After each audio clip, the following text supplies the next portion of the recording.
Aqui é o Alto do Parque Chimbira. Esse local aqui é o local onde o candidato a presidente Renan Filho falou algumas Renan Filho? Aqui do Ele falou Renan Filho? Acho que é. presidente Renan Filho. Falou algumas asneiras aqui do povo do Coroadinho, né? Só um detalhe, pausa. Eu nem falei do povo. Se quiser eu falo, tá? Se quiser eu falo, mas vamos lá. Dá o play. Ontem a prefeitura veio, fez a coleta do lixo. E novamente, como vocês podem ver, já tem lixo jogado de Olha o urubu ali, ó. Já voltou também, o Então, Zé. nem tudo que ele Não é o Zé, falou o Zé de Pinheiro. Estava errado, tá entendendo? Tava Porque errado. o povo também não contribui com a limpeza pública e fica falando mal do poder público. Pausa, Eu não pausa. acredito. Você tá entendendo o QI da pessoa que tá falando? Pelo amor de Deus, presta atenção no QI. Ele reclama que eu falei mal do povo, certo, Riso? Certo. Então ele começou o discurso dele falando, o Renan falou mal do povo. Logo em seguida ele fala, ó, fizeram a limpeza, aí o povo voltou a sujar. E aí, né, ele fala besteira, esse Renan, porque ele falou do poder público, mas a culpa é das pessoas.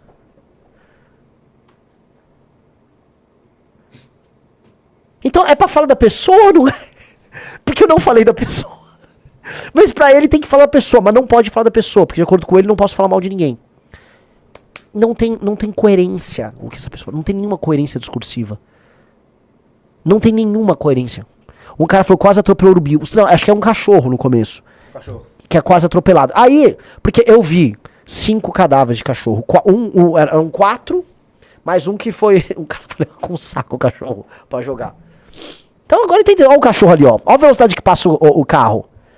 E novamente, Entendeu? É assim, é o carro brigando com o cachorro. Uma das características, tá, do homem que tá bestializado é que ele vê os animais como um ser que está disputando espaço com ele.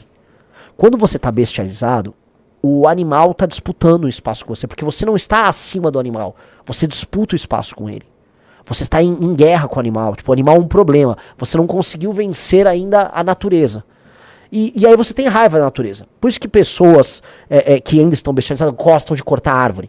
A pessoa acha que ela se civilizou se ela cortar o máximo. Cara, assim, senhores muito antigos tinham isso. Tipo, corta a árvore, tira tudo, porque é um sinal de que você venceu a natureza. Mata os bichos, mata tudo bicho que você tem em volta. Essa ideia de odiar os bichos é porque você tem medo deles, você precisa enfrentar. Então, o cara passa com o cachorro, o cara tem um cachorro em casa, joga o cachorro, joga assim no lixo, joga no lixo. A pessoa não vê nenhuma dignidade no animal. Isto mostra que essa pessoa tá bestializada, sacou? Então, ali é um cenário de bestialização. Esse é um cenário de bestialização. Quando eu falo que é um filial do inferno, é porque as pessoas já estão completamente bestializadas. E elas estão bestializadas a ponto de, o cara não consegue construir um raciocínio. E é um influencer ali. Alguém gravou um vídeo como se fosse um influencer. Isso é muito preocupante. Tem problemas de toda sorte, né, insanáveis? Não, eu acho que tem solução, mas assim, a gente precisa ser muito realista sobre a natureza do problema. Vamos lá, dá o play.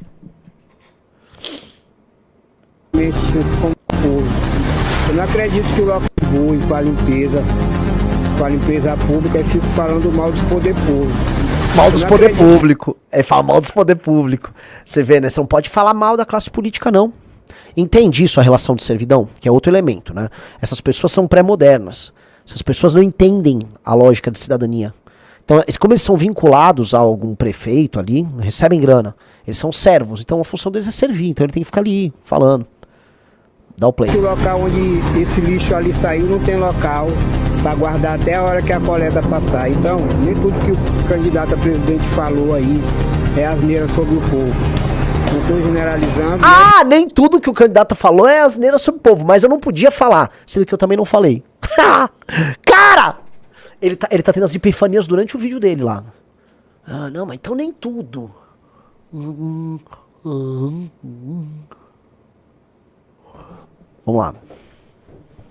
É só uma pequena parcela, mas a gente tem que tomar consciência. Aí, ó, tá limpo, quase limpo. Que já Tá quase limpo. Não tá limpo, cara. Tá bem sujo ainda. Tá bem sujo. E uma dica, tá? Aquele chão de terra ali tá completamente contaminado. Tá contaminado. Você tem cadáveres ali. tá? Tem um ponto de ônibus. Ninguém entende nada, cara. Vamos lá. Mas a gente vê que não é culpa só do poder público. Um abraço.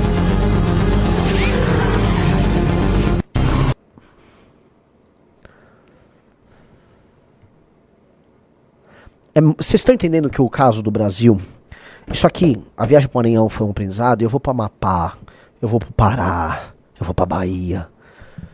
Vai ser mais ou menos isso aí. Em alguns lugares piores, alguns lugares melhores, mas acho que na média nada vai superar o Maranhão. É o que todo mundo me fala. Eu tenho amigos já que, o Mori que viajou comigo, rodou já muito Brasil, falou, cara, Renan, nada vai superar o Maranhão. Nada. Como, por exemplo, o Piauí é bem ruim, mas tem estrada, sabe? As estradas não é que são boas, elas são estradas. Ruins, mas são estradas. Pará, tem muita favela, mas tem atividade econômica aqui e ali, sabe? Agora, o Maranhão... O ponto é, a gente precisa falar sobre isso. O aprendizado que eu tô tendo sobre o Brasil, tá? E eu tô tomando uma surra de Brasil. Primeira coisa, cara. A exceção é São Paulo. São Paulo é uma exceção. E é uma exceção que confirma a regra.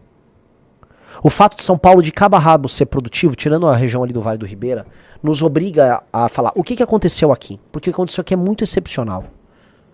Muito excepcional. Assim, São Paulo não é o Brasil. Eu saio de carro de São Paulo, igual eu já fiz, né? Fui pra Piracicaba, tal, fui pra São José. Todas as cidades são produtivas. Então, assim, o desempenho, o desenvolvimento que nós tivemos aqui em São Paulo é muito excepcional e não tem nada a ver com o resto do Brasil. Não tem nada a ver, tá? A gente precisa colocar nesses termos.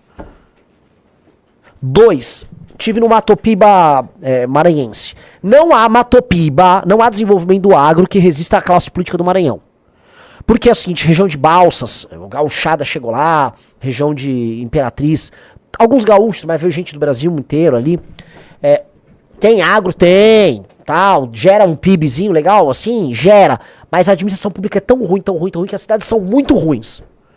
Então, assim, mesmo ali tá sofrível. A galera desesperada por estrada, porque parece que assim, o governo do Maranhão não pode ver alguém trabalhando que precisa atrapalhar. Então o governo do Maranhão precisa gastar com bloquete ou comprar todas as páginas de fofoca do estado, mas nunca vai fazer uma estrada.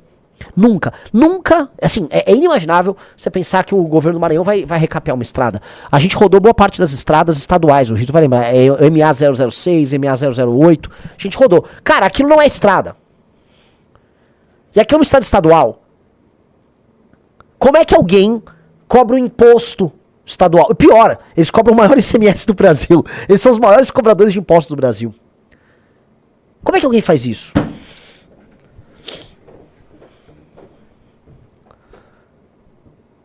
É assustador. Então, assim, a gente precisa entender que a maior parte do território brasileiro é composto de coisas assim. E que é muito grave a situação brasileira. E que o Brasil é uma ficção. O Brasil é uma ficção em que alguns lugares estão pagando a conta de um absurdo completo, e os lugares do absurdo completo não têm nenhuma responsabilidade sobre a sua gestão. E acho que esse que é o problema. O grande problema é o pacto federativo nosso e o fato, todos os estados têm senadores, ele gerou uma distorção em que os lugares mais pobres não têm nenhuma obrigação em deixar de ser pobre. E aí a obrigação da União é em cobrar de quem está trabalhando. Por isso que a coisa está nesse nível haddadiano, com essa maluquice do arcabouço fiscal, em que 2,5%, você pode aumentar os gastos em 2,5% de acordo com o aumento da receita. Por isso que ele tributa mais. Quanto mais ele tributa, mais aumenta a receita, e aí você pode gastar mais. Então, vamos dizer, isso é uma loucura tão monumental. Tá? Eu volto a colocar, preciso repetir. É uma loucura tão monumental, que a distorção, ela cruzou qualquer nível do aceitável. E este é o maior problema do Brasil. O Xandão não é. O Xandão é um problemaço. Mas não é. O Xandão é um problema desse Brasil que ainda tem um desenvolvimento. O maior problema é uma massa de dezenas de milhões de pessoas que vivem numa situação horrenda e elegem políticos horrendos, e esses caras montam um sistema, um aparato de expropriação de trabalho que não faz valer a pena viver aqui. Eu juro pra você que esta bagaça com a chegada da inteligência artificial e quando os empregos de classe média do Centro-Sul começaram a desaparecer por causa da inteligência artificial, esta bagaça vai virar guerra civil. E eu tô falando aqui, o Brasil terá, nos próximos 30 anos, ou uma guerra civil, ou todo mundo do Centro-Sul do Brasil vai embora daqui. Porque se não resolver essa bagaça, ou vai dar guerra civil, ou todo mundo vai embora, ou o Brasil separa. Tô sendo muito honesto. Isto não tem como ficar de pé. Não tem. Não há como ficar de pé.